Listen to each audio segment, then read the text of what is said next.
नमस्कार दोस्तों, स्वागत है आप सभी का संकल्प स्टडी पॉइंट उत्तराखंड में। तो दोस्तों आज हम बात करेंगे उत्तराखंड जीके पर। दोस्तों मॉक टेस्ट रहेगा आज का 27। इससे पहले दोस्तों 26 मॉक टेस्ट कंप्लीट हो चुके हैं उत्तराखंड जीके से, जिनको आप दोस्तों प्लेलिस्ट में जाके देख सकते हैं।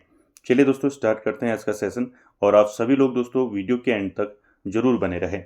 चलिए पहला क्वेश्चन लेते हैं दोस्तों आज का, और साथ ही साथ दोस्तों आप आंसर करते हुए चलेंगे। पहला क्वेश्चन क्या है देखिए, पहला है देखिए, राज्य का राज्यपाल किस अनुच्छेद के तहत शपथ लेता है। मोस्ट इंपॉर्टेंट है, राज्यपाल की बात हो रही है। मैंने आपको राज्यपाल के बारे में डिटेल में आपको बताया था। राज्यपाल किस अनुच्छेद के तहत शपथ लेता है। ऑप्शन देखिए, अनुच्छेद 154, अनुच्छेद 155, अनुच्छेद 158 या फिर अनुच्छेद 159। तो राइट आंसर क्या हो जाएगा दोस्तों क्वेश्चन नंबर फर्स्ट का राइट आंसर हो जाएगा दोस्तों अनुच्छेद 159। ठीक है, डी ऑप्शन आपका राइट हो जाएगा। याद रखेंगे, राज्यपाल जो है अनुच्छेद 159 के तहत क्या करता है, शपथ लेता है। ठीक है, साथ ही साथ दोस्तों आपको राज्यपाल से संबंधित पूछे जा सकते हैं। ठीक है, बात करें दोस्तों राज्यपाल की। ठीक है, तो राज्यपाल दोस्तों इसको शपथ कौन दिलाता है। ठीक है, तो याद रखेंगे दोस्तों, राज्यपाल को शपथ कौन दिलाता है। राज्यपाल को शपथ दिलाता है उच्च न्यायालय का मुख्य न्यायाधीश। ठीक है, यानी कि हाई कोर्ट का मुख्य न्यायाधीश जो है, मुख्य न्यायाधीश। ठीक है, ये भी याद रखेंगे, उच्च न्यायालय का मुख्य न्यायाधीश जो है शपथ दिलाता है राज्यपाल को। याद रखेंगे। साथ ही साथ दोस्तों राज्यपाल का कार्यकाल कितना होता है। राज्यपाल का कार्यकाल कितना होता है, कितना होता है दोस्तों, 5 वर्ष होता है कार्यकाल राज्यपाल का।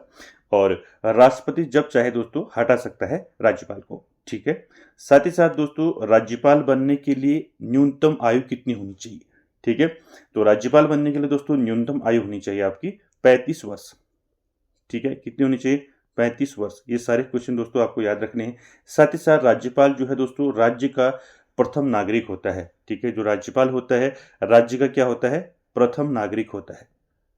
ठीक है, क्या होता है, प्रथम नागरिक। ठीक है, साथ ही साथ दोस्तों याद रखेंगे, राज्यपाल जो है राज्य का संवैधानिक प्रमुख भी होता है। ठीक है, राज्यपाल जो है राज्य का क्या होता है, संवैधानिक प्रमुख होता है। ठीक है, संवैधानिक प्रमुख। ठीक है, संवैधानिक प्रमुख। साथ ही साथ दोस्तों राज्यपाल की बात चल रही है, तो राज्यपाल जो है दोस्तों राज्य विश्वविद्यालयों का जो है कुलाधिपति भी होता है। ठीक है, इसको भी याद रखेंगे।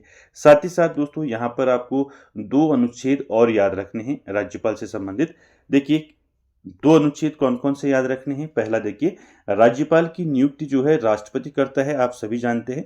तो राज्यपाल की जो नियुक्ति है वो राष्ट्रपति करता है, तो किस अनुच्छेद के तहत करता है, ये आपको पूछा जा सकता है। ठीक है, तो राज्यपाल की जो नियुक्ति है दोस्तों वो कौन करता है, राष्ट्रपति करता है। ठीक है, राष्ट्रपति करता है राज्यपाल की नियुक्ति। तो किस अनुच्छेद के तहत करता है, तो याद रखेंगे अनुच्छेद 155। ठीक है, 155। ठीक है, अनुच्छेद 155 के तहत जो है दोस्तों राज्यपाल की नियुक्ति कौन करता है, राष्ट्रपति करता है। ठीक है, इसको याद रखेंगे। दूसरा आपने याद रखना है दोस्तों, राज्यपाल को क्षमादान की शक्ति प्राप्त है। ठीक है, तो दूसरा आपको याद रखना है, राज्यपाल को क्या है, क्षमादान की शक्ति प्राप्त है। किस अनुच्छेद के तहत जो है राज्यपाल जो है इसको क्षमादान की शक्ति प्राप्त है, ये भी आप याद रखेंगे। राज्यपाल को दोस्तों क्षमादान, राज्यपाल को जो है क्षमादान की शक्ति प्राप्त है अनुच्छेद 161 के तहत, यानी कि अनुच्छेद 161 के तहत जो है याद रखेंगे राज्यपाल को क्षमादान की शक्ति प्राप्त है। ठीक है, ये जितने भी मैं अनुच्छेद बता रहा हूं आपको ये आपने याद रखने हैं। साथ ही साथ दोस्तों बात करें राज्यपाल की, तो प्रथम राज्यपाल कौन था उत्तराखंड का, तो प्रथम राज्यपाल था सुरजीत सिंह बरनाला। ठीक है, और प्रथम महिला राज्यपाल कौन थी, मार्गरेट अल्वा। ठीक है, ये भी आपको साथ में याद रखना है। चलिए आगे चलते हैं दोस्तों क्वेश्चन नंबर 2 पर। क्वेश्चन नंबर 2 का आंसर कीजिए, उत्तराखंड की ग्रीष्मकालीन राजधानी गैरसैंण की घोषणा कब की गई। मोस्ट इंपॉर्टेंट है, कई बार मैंने आपको बताया है, उत्तराखंड की 2 राजधानियां हैं, ग्रीष्मकालीन राजधानी और शीतकालीन राजधानी, ये दोनों आपको पता होनी चाहिए। तो उत्तराखंड की जो ग्रीष्मकालीन राजधानी है दोस्तों गैरसैंण में, इसकी घोषणा कब की गई थी। ठीक है, ऑप्शन देखिए, 2018, 2020, 2021, 2022। तो क्या हो जाएगा दोस्तों इसका राइट आंसर क्वेश्चन नंबर 2 का राइट आंसर हो जाएगा दोस्तों 2020। ठीक है, तो बी ऑप्शन यहाँ पर आपका राइट हो जाएगा। पहला क्वेश्चन तो आपने यहाँ पर याद रखना है, उत्तराखंड की ग्रीष्मकालीन राजधानी कहाँ है, तो गैरसैंण में है। ठीक है, इसकी घोषणा कब की गई, इसकी घोषणा की गई 4 मार्च 2020 को। ठीक है, यहाँ पर 4 मार्च भी आप याद रखेंगे। ठीक है, 4 मार्च 2020 को इसकी घोषणा की गई। साथ ही साथ दोस्तों आपको याद रखना है उत्तराखंड की शीतकालीन राजधानी कहाँ है। ठीक है, ग्रीष्मकालीन तो गैरसैंण है, तो शीतकालीन कहाँ है, शीतकालीन है देहरादून। ठीक है, उत्तराखंड की शीतकालीन राजधानी कहाँ है, तो ये है आपका देहरादून। ठीक है, ये दोनों चीजें आपको याद रखनी है। चलिए आगे चलते हैं दोस्तों क्वेश्चन नंबर 3 पर। क्वेश्चन नंबर 3 का आंसर करिए। विधानसभा का सत्र जो है वर्ष में कम से कम कितनी बार आहूत किया जाना आवश्यक है। ऑप्शन देखिए, 1 बार, 2 बार, 3 बार या फिर 4 बार। तो राइट आंसर क्या हो जाएगा दोस्तों, यहाँ पर विधानसभा का सत्र जो है वर्ष में कम से कम कितनी बार आहूत किया जाना आवश्यक है। तो राइट आंसर हो जाएगा क्वेश्चन नंबर 3 का 2 बार।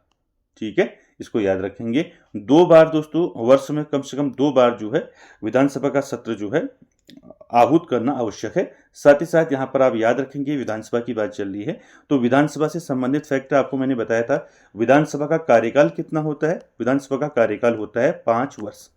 ठीक है, विधानसभा का जो आपका कार्यकाल होता है कितना होता है, 5 वर्ष होता है।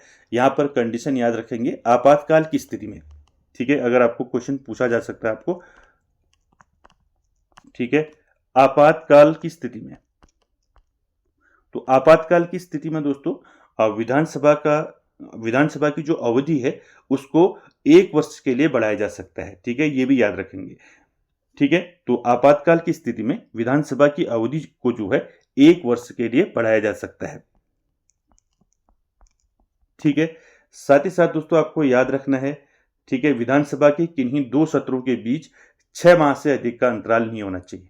ठीक है, ये भी मैंने आपको बताया था, विधानसभा के किन्हीं 2 सत्रों के बीच आपका 6 माह, ये क्वेश्चन कई बार पूछा है, तो 6 माह से अधिक का अंतराल नहीं होना चाहिए। ठीक है, बात करें कोरम की दोस्तों, तो विधानसभा की जो बैठक होती है उसमें जो गणपूर्ति कोरम के लिए कम से कम कितने सदस्यों की आवश्यकता होती है, 1/10 सदस्यों की आवश्यकता होती है।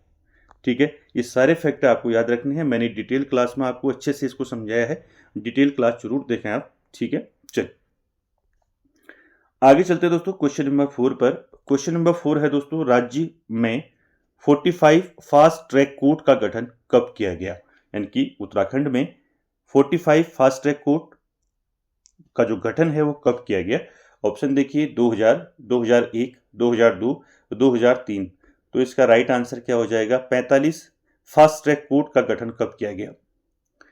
तो 4 का दोस्तों राइट आंसर क्या हो जाएगा, इसमें राइट आंसर हो जाएगा आपका 2001। ठीक है, अप्रैल 2001 में दोस्तों 45 फास्ट ट्रैक कोर्ट का गठन किया गया।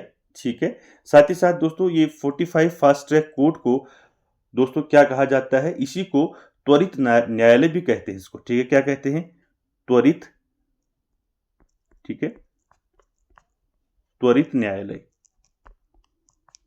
ठीक है, इसको त्वरित न्यायालय भी कहते हैं। साथ ही साथ दोस्तों इस फास्ट ट्रैक कोर्ट को जो है दोस्तों इसके गठन करने का जो उद्देश्य था वो क्या था, मुकदमों के शीघ्र निपटारे हेतु जो है दोस्तों इसको शुरू किया गया था। ठीक है, याद रखेंगे, जो 45 जो आपका फास्ट ट्रैक कोर्ट है या जिसको हम त्वरित न्यायालय के नाम से जानते हैं, इसको उद्देश्य इसका क्या है, मुकदमों के शीघ्र निपटारे हेतु जो है इसका गठन किया गया था। ठीक है, तो याद रखेंगे।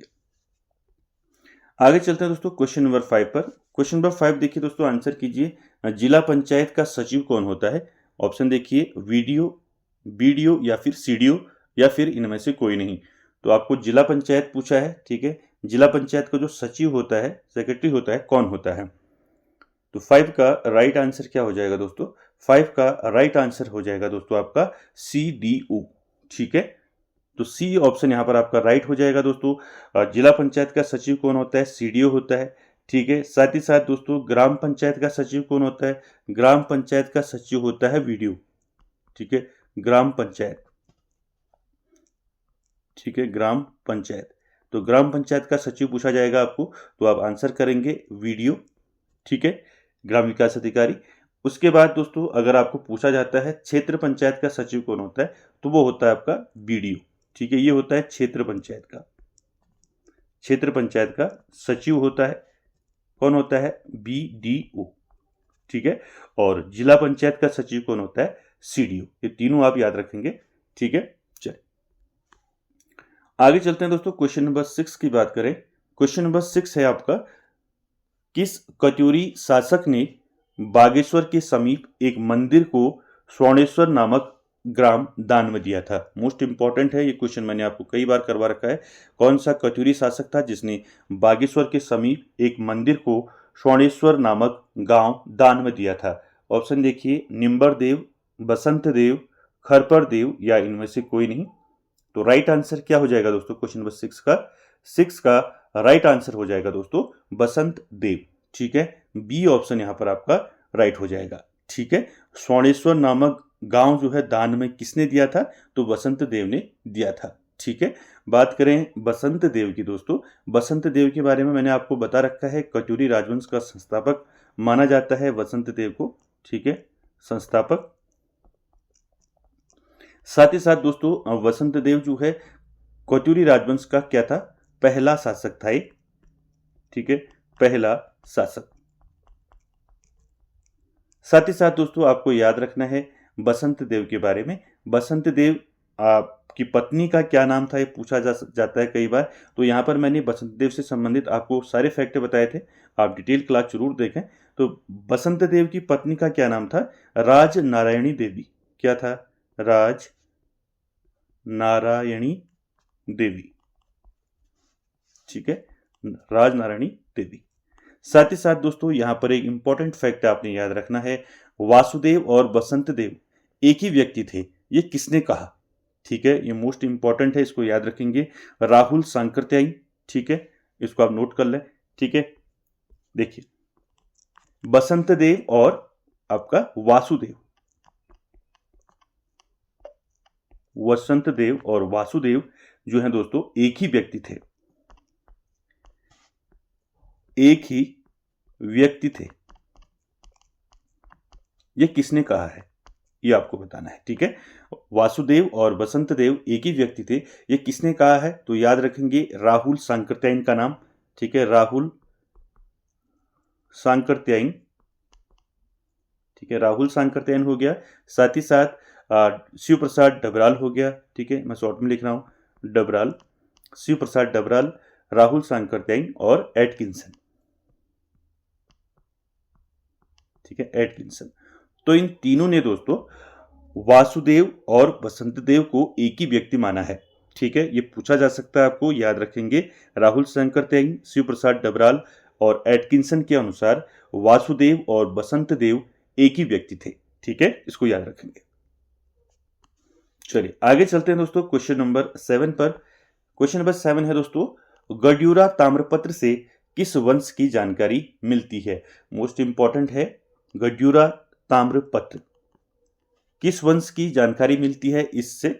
ऑप्शन देखिए, पवार वंश, कत्यूरी वंश, चंद वंश या इनमें से कोई नहीं। तो क्या हो जाएगा दोस्तों 7 का राइट आंसर, गड्यूरा ताम्रपत्र से किस वंश की जानकारी मिलती है? तो 7 का राइट आंसर हो जाएगा आपका, क्या हो जाएगा राइट आंसर इसका, चंद वंश, ठीक है। सी ऑप्शन यहां पर आपका राइट हो जाएगा। मैंने आपको बताया था दोस्तों चंद वंश के बारे में, जो हमें जानकारी मिलती है वो कहां कहां से मिलती है, क्या क्या स्रोत इसके हमें प्राप्त हैं, उनके बारे में मैंने आपको अच्छे से डिटेल में बताया था। तो याद रखेंगे दोस्तों, आपका गड्यूरा ताम्रपत्र से चंद वंश के बारे में जानकारी मिलती है। साथ ही साथ यहां पर आप याद रखेंगे, दूसरा आप याद रखेंगे मझेड़ा ताम्रपत्र, ठीक है, इसके बारे में मैंने आपको बताया था कल, मझेड़ा ताम्रपत्र, ठीक है, मझेड़ा ताम्रपत्र जो है इससे भी हमें दोस्तों चंद्रवंश के बारे में जानकारी मिलती है। जो यहाँ कहाँ से प्राप्त हुआ है मझेड़ा ताम्रपत्र, ये आपका पिथौरागढ़ से प्राप्त हुआ है, ठीक है, पिथौरागढ़ से।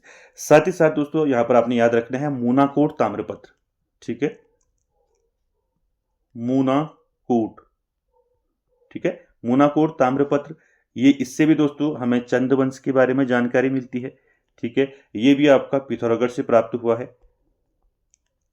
ठीक है, ये ताम्रपत्र आपको पूछे जा सकते हैं, इसलिए मैं आपको इनको बता रहा हूँ। ठीक है, ये पहले भी बता चुका हूँ मैं आपको। उसी प्रकार मोनाकोट के बाद याद रखेंगे आपका पाभय ताम्रपत्र। ठीक है, पाभय ताम्रपत्र। ठीक है, पाभय ताम्रपत्र, इससे भी दोस्तों हमें चंद्रवंश के बारे में जानकारी मिलती है। तो ये सारे ताम्रपत्र आपको याद रखने हैं। ठीक है, गड्यूरा ताम्रपत्र, मझेड़ा ताम्रपत्र, मोनाकोट ताम्रपत्र या फिर आपका पाभय ताम्रपत्र, इनसे हमें चंद्रवंश के बारे में जानकारी मिलती है। ठीक है, चलिए आगे चलते हैं दोस्तों क्वेश्चन नंबर 8 पर। क्वेश्चन नंबर 8 है दोस्तों, चंद्रवंश का मोहम्मद बिन तुगलक किसे कहा जाता है? मोस्ट इंपॉर्टेंट है दोस्तों। ठीक है, चंद्रवंश का मोहम्मद बिन तुगलक किसे कहा जाता है? ऑप्शन देखिए, जगत चंद, अजीत चंद, देवी चंद या फिर कल्याण चंद। क्या हो जाएगा दोस्तों क्वेश्चन नंबर 8 का राइट आंसर क्या हो जाएगा, बताइए। चंद्रवंश का मोहम्मद बिन तुगलक किसे माना जाता है? तो 8 का राइट आंसर हो जाएगा दोस्तों, क्या हो जाएगा इसका राइट आंसर? देवी चंद हो जाएगा, देवी चंद हो जाएगा। ठीक है, सी ऑप्शन यहां पर आपका राइट हो जाएगा। याद रखेंगे, चंद्रवंश का मोहम्मद बिन तुगलक किसे कहा जाता है? देवी चंद को कहा जाता है। ठीक है, तो याद रखेंगे ये किसने कहा है। ठीक है, ये भी आपको पूछा जा सकता है कि देवीचंद को चंद्रवंश का मोहम्मद बिन तुगलक किसने कहा। तो किसने कहा दोस्तों, इस नाम याद रखेंगे, एटकिंसन तथा रुद्रदत्त पंत ने। ठीक है,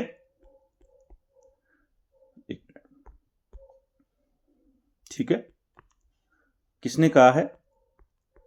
एटकिंसन। ठीक है, एटकिंसन तथा रुद्रदत्त पंत, रुद्रदत्त पंत, तो इनका नाम आपको याद रखना है। ठीक है, जिनने देवीचंद को क्या कहा? मोहम्मद बिन तुगलक कहा। ठीक है, चलिए आगे चलते हैं क्वेश्चन नंबर 9 पर।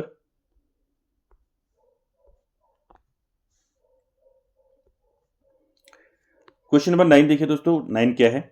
शाह की उपाधि धारण करने वाला पहला पंवार राजा कौन था? ठीक है, तो मैंने आपको बताया था दोस्तों, शाह की उपाधि धारण करने वाला पहला पंवार राजा कौन था? ऑप्शन देखिए, बलभद्र शाह, मान शाह, श्याम शाह या इनमें से कोई नहीं। तो राइट आंसर क्या हो जाएगा दोस्तों क्वेश्चन नंबर 9 का? शाह की उपाधि धारण करने वाला पहला पंवार राजा कौन था? तो राइट आंसर हो जाएगा बलभद्र शाह। ठीक है, ए ऑप्शन आपका यहाँ पर राइट हो जाएगा। ठीक है, बलभद्र शाह के बारे में मैंने आपको बताया था, बलभद्र शाह पहला पंवार राजा था जिसने शाह की उपाधि धारण की थी। साथ ही साथ दोस्तों ये पंवार वंश का 43वां राजा था। ठीक है, 43 नंबर का ये राजा था, 43वां राजा था पंवार वंश का। साथ ही साथ दोस्तों मैंने आपको बताया था, जो बलभद्र शाह है दोस्तों, इसका कार्यकाल जो है कब से कब तक रहा? तो इसका कार्यकाल दोस्तों 1575 से लेके आपका 1591 तक रहा इसका कार्यकाल। ठीक है, साथ ही साथ दोस्तों आपको याद रखना है कि इसका जो दोस्तों वो था, इसका जो कवि था बलभद्र शाह का, कौन था, ये पूछा जा सकता है। तो बलभद्र शाह का जो कवि था दोस्तों वो था देवराज। कौन था? देवराज। ठीक है, ये भी आपको साथ में याद रखना है। ठीक है, देवराज था दोस्तों, और देवराज ने जो है बलभद्र शाह की तुलना किससे की थी? बलभद्र शाह की तुलना भीम से की थी। ठीक है, तो याद रखेंगे, बलभद्र शाह का जो कवि था देवराज, तो उसने बलभद्र शाह की तुलना किससे की है? बलभद्र शाह की तुलना की है भीम से। ठीक है, भीम से तुलना की है बलभद्र शाह की। ठीक है, और बलभद्र शाह का समकालीन कुमाऊं चंद्रवंशी राजा कौन था? तो इसका जो समकालीन चंद्रवंश का जो राजा था वो था आपका रुद्रचंद। रुद्रचंद। ठीक है, आपको पूछा जा सकता है, तो आपको सारे फैक्ट याद रखने हैं दोस्तों। ठीक है, चलिए आगे चलते हैं दोस्तों क्वेश्चन नंबर 10 पर। क्वेश्चन नंबर 10 क्या है देखिए, किस पंवार शासक ने मोनाशाही तिमसा मुद्रा चलाई थी? मोस्ट इंपॉर्टेंट है दोस्तों, ये मैंने आपको पहले कई बार बता चुका हूं इसको। तो बताइए कौन सा पंवार शासक था जिसने मोनाशाही तिमसा मुद्रा चलाई थी? ऑप्शन देखिए, ललित शाह, प्रदीप शाह, जयकीर्ति शाह या इनमें से कोई नहीं। तो दोस्तों क्या हो जाएगा इसका राइट आंसर, बताइए। पवार वंश के बारे में दोस्तों मैंने आपको डिटेल में जो है बता रखा है, पवार वंश से संबंधित सारे फैक्ट बताए हैं। तो राइट आंसर क्या हो जाएगा? मोनाशाही तिमसा मुद्रा ये किसने चलाई थी? तो राइट आंसर हो जाएगा 10 का दोस्तों, प्रदीप शाह। ठीक है, तो बी ऑप्शन यहाँ पर राइट हो जाएगा दोस्तों। प्रदीप शाह ने मोनाशाही तिमसा मुद्रा चलाई थी। ठीक है, बात करें दोस्तों प्रदीप शाह की, तो प्रदीप शाह दोस्तों इसका जो कार्यकाल है कब से कब तक रहा, तो इसका कार्यकाल जो है दोस्तों 1717 से लेके 1772 तक इसका कार्यकाल रहा। ठीक है, साथ ही साथ दोस्तों आपको याद रखना है प्रदीप शाह की संरक्षिका पूछा जाता है। ठीक है, प्रदीप शाह की संरक्षिका कौन थी? ठीक है, प्रदीप शाह की जो संरक्षिका थी वो कौन थी? वो थी दोस्तों राजमाता कनक देवी। कौन थी? कनक देवी। ठीक है, साथ ही साथ प्रदीप शाह दोस्तों 5 वर्ष की आयु पर जो है गद्दी में बैठ गया था, ये 5 वर्ष की आयु में। ठीक है, और साथ ही साथ इसकी जो संरक्षिका थी वो कौन थी? राजमाता कनक देवी थी। साथ ही साथ दोस्तों आपको याद रखना है प्रदीप शाह जो है एक शांति प्रिय राजा था। ठीक है, और प्रदीप शाह का आपको पूछा जा सकता है प्रदीप शाह का दीवान कौन था? ठीक है, प्रदीप शाह का जो दीवान था वो कौन था? प्रदीप शाह का जो दीवान था वो था रघुपति चौथा। कौन था? रघुपति चौथा। ठीक है, रघुपति चौथा, इसको भी याद रखेंगे। रघुपति चौथा कौन था? ये प्रदीप शाह का दीवान था दोस्तों। ठीक है, साथ ही साथ एक इंपॉर्टेंट फैक्ट यहाँ से आपको याद रखना है, प्रदीप शाह का राजकवि कौन था? ठीक है, ये सारे फैक्ट आप नोट कर लें। ठीक है, साथ ही साथ प्रदीप शाह का जो दोस्तों राजकवि था वो कौन था? यहाँ से आपका क्वेश्चन बन सकता है राजकवि। ठीक है, प्रदीप शाह का जो राजकवि था दोस्तों वो कौन था? राजकवि था मेघाकर शर्मा। कौन था? मेघाकर शर्मा। ठीक है, कौन था राजकवि प्रदीप शाह का? मेघाकर शर्मा था दोस्तों। और जिसकी प्रसिद्ध रचना है कौन सी है? इसकी जो प्रसिद्ध रचना है कौन सी है? रामायण प्रदीप। ठीक है, रामायण। ठीक है, रामायण प्रदीप। तो आपको पूछा जा सकता है रामायण प्रदीप किसकी रचना है? ठीक है, ठीक है, आपको पूछा जा सकता है रामायण प्रदीप किसकी रचना है? तो ये रचना है दोस्तों मेघाकर शर्मा की। मेघाकर शर्मा कौन थे? मेघाकर शर्मा प्रदीप शाह का क्या था? राजकवि था। ठीक है, इस रामायण प्रदीप में दोस्तों किसके बारे में जानकारी मिलती है? प्रदीप शाह के बारे में हमें इसके बारे में यानी कि प्रदीप शाह का वर्णन मिलता है रामायण प्रदीप में। ठीक है, प्रदीप शाह। ठीक है, तो ये सारे फैक्ट आपको याद रखने दोस्तों। ठीक है, तो इस सारे फैक्ट मैंने बताया आपको। प्रदीप शाह का कार्यकाल कब से कब तक रहा? ठीक है, संरक्षिका कौन थी? साथ ही साथ दीवान कौन था? रघुपति चौथा था। ठीक है, राजकवि कौन था? मेघाकर शर्मा, जिसकी प्रसिद्ध रचना है रामायण प्रदीप, जिसमें हमें दोस्तों प्रदीप शाह का वर्णन मिलता है। ठीक है, चलिए आगे चलते हैं दोस्तों क्वेश्चन नंबर 11 पर। क्वेश्चन नंबर 11 है दोस्तों, टिहरी रियासत के किस राजा के दरबार में चैतू और माणकू कलाकार थे?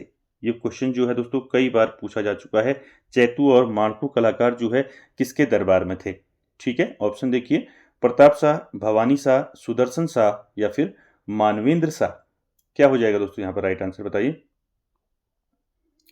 टिहरी रियासत के बारे में मैंने आपको बताया था। टिहरी रियासत के सभी राजाओं के बारे में डिटेल में मैंने आपको बताया था। तो आपको बताना है कौन सा राजा था जिसके दरबार में चैतू और माणकू कलाकार जो है रहते थे। तो 11 का राइट आंसर क्या हो जाएगा दोस्तों? 11 का राइट आंसर हो जाएगा सुदर्शन शाह। ठीक है, सी ऑप्शन यहाँ पर आपका राइट हो जाएगा। सुदर्शन शाह के दरबार में थे दोस्तों चैतू और माणकू कलाकार।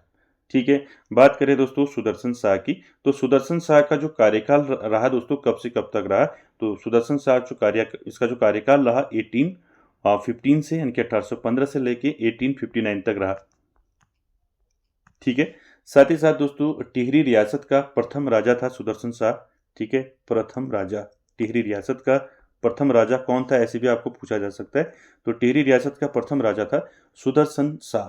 ठीक है, सुदर्शन शाह ने दोस्तों एक ग्रंथ की रचना की थी। कौन से ग्रंथ की रचना की थी सुदर्शन शाह ने? ये कई बार पूछा जाता है, सभासार ग्रंथ। ठीक है, सभासार ग्रंथ। ठीक है, इसको याद रखेंगे। सभासार ग्रंथ की रचना किसने की आपको पूछा जा सकता है। तो सभासार ग्रंथ की रचना किसने की? तो ये सुदर्शन शाह ने की दोस्तों।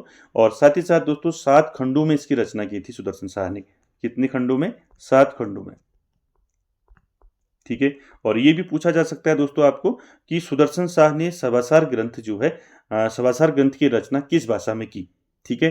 तो सभासार ग्रंथ की रचना जो है दोस्तों सुदर्शन शाह ने किस भाषा में की? ब्रज भाषा में। ये भी पूछा जा सकता है, ब्रज भाषा में रचना की दोस्तों सभासार की। ठीक है। साथ ही साथ दोस्तों सुदर्शन शाह जो है स्वयं को जो है क्या कहता था? स्वयं को कहता था सूरत कवि से संबोधित करता था। ठीक है। यानी कि सुदर्शन शाह स्वयं को क्या कहता था? सूरत कवि। ठीक है, सूरत कवि। ठीक है, ये सारे फैक्ट याद रखने हैं। साथ ही साथ दोस्तों सुदर्शन शाह को क्या कहा जाता है? बोलांदा बद्रीस के नाम से भी जाना जाता है सुदर्शन शाह को। ठीक है, क्या कहा जाता है सुदर्शन शाह को? बोलांदा बद्रीस। ठीक है, क्या कहा जाता है? बोलांदा बद्रीस। याद रखेंगे, इसको पूछा जा सकता है। बोलांदा बद्रीस के नाम से किसे जाना जाता है? सुदर्शन शाह को जाना जाता है। साथ ही साथ दोस्तों सुदर्शन शाह ने, इनको नोट कर लें, ठीक है, या स्क्रीनशॉट ले लें। उसके बाद देखिए दोस्तों सुदर्शन शाह ने दोस्तों उत्तरकाशी में एक मंदिर का निर्माण करवाया था। ठीक है, तो सुदर्शन शाह ने दोस्तों उत्तरकाशी में एक मंदिर बनाया था, उसका जीर्णोद्धार करवाया था, विश्वनाथ मंदिर। ठीक है, विश्वनाथ मंदिर। ठीक है, तो विश्वनाथ मंदिर का जीर्णोद्धार किसने करवाया था? ये कराया था आपका सुदर्शन शाह ने। कहाँ है ये मंदिर? उत्तरकाशी में। ठीक है, उत्तरकाशी में मंदिर है दोस्तों। इसका जो जीर्णोद्धार करवाया था वो कराया था सुदर्शन शाह ने। ठीक है, एक यहाँ पर इंपॉर्टेंट फैक्ट आपने याद रखना है। एक ब्रिटिश पर्यटक आया था, ठीक है, जिसका नाम था मूर क्राफ्ट। ठीक है, क्या था? मूर क्राफ्ट। ये एक क्या था दोस्तों? एक ब्रिटिश पर्यटक था जो दोस्तों गढ़वाल की यात्रा पर आया था। तो ये क्वेश्चन कई बार पूछा जाता है कि ब्रिटिश पर्यटक मूर क्राफ्ट जो है किसके शासनकाल में गढ़वाल की यात्रा में आया था? ठीक है, तो याद रखेंगे मूर क्राफ्ट जो है किसके कार्यकाल में गढ़वाल की यात्रा में आया था? तो ये सुदर्शन शाह के कार्यकाल में गढ़वाल की यात्रा में आया था। ठीक है, इसको भी आप याद रखेंगे। ठीक है, चल आगे चलते हैं दोस्तों क्वेश्चन नंबर 12 पर। क्वेश्चन नंबर 12 है दोस्तों, टिहरी रियासत के किस राजा ने भू राजस्व व्यवस्था डोरी पैमाइश को प्रारंभ किया था? मोस्ट इंपॉर्टेंट है, टिहरी रियासत से संबंधित है प्रश्न। टिहरी रियासत के किस राजा ने भू राजस्व व्यवस्था डोरी पैमाइश को प्रारंभ किया था? ऑप्शन देखिए, नरेंद्र शाह, प्रताप शाह, मानवेंद्र शाह, या इनमें से कोई नहीं। क्या हो जाएगा दोस्तों? इसका राइट आंसर क्या हो जाएगा, बताइए। तो 12 का दोस्तों भू राजस्व व्यवस्था थी डोरी पैमाइश। इसको किसने प्रारंभ किया था? तो 12 का राइट आंसर हो जाएगा दोस्तों नरेंद्र शाह। ठीक है, ए ऑप्शन यहां पर राइट हो जाएगा दोस्तों। याद रखेंगे, भू राजस्व व्यवस्था डोरी पैमाइश को किसने प्रारंभ किया था? तो नरेंद्र शाह ने किया था। ठीक है, बात करें दोस्तों नरेंद्र शाह से, तो नरेंद्र शाह का जो कार्यकाल रहा दोस्तों कब से कब तक रहा? इसका कार्यकाल रहा दोस्तों 1913 से लेके 1946 तक, 1946 तक। ठीक है, साथ ही साथ दोस्तों ये नरेंद्र शाह जो था दोस्तों ये कीर्ति शाह का पुत्र था। किसका पुत्र था?